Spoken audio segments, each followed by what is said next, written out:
Just because DJT isn't on this ticket, just because it's a special election, doesn't mean it doesn't matter. If you have a turnover in 2018, you're going to have years of just obstructionist policies. All this great stuff with tax reform, all the jobs. It can go like that, okay? We can't rest on our victories.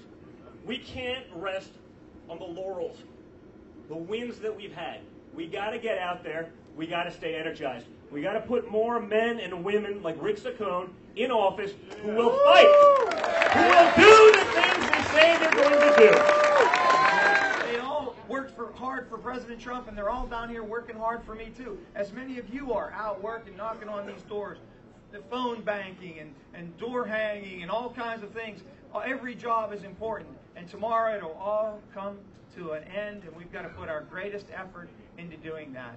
What do you think tomorrow's result will mean for the midterms in November, as far as the Republican Party across the country is concerned? I think it's going to mean something. It's going to show that the people in the Republican Party are still wanting an ordinary person in office, not somebody that is, you might say, on the puppet strings or so on and so forth, and they say what you want to hear at the time, but they go in and do what they want to do.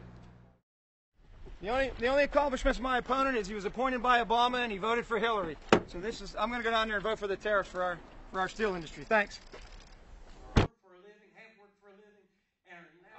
Thank you to the members of Organized Labor in particular who are here for everything you have done to support my campaign. I'm a new candidate. You didn't have to welcome me the way that you did, but you welcomed me with open arms.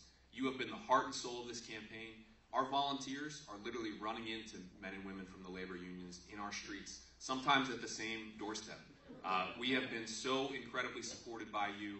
It has allowed us to overcome all the hurdles posed by the dark money, the negative campaigning, all the tactics. They use these same tactics everywhere around the country, but I think when they came to Western Pennsylvania, they weren't counting on what they were going to find here. So we have a huge opportunity. What do you think the national attention is playing in the race?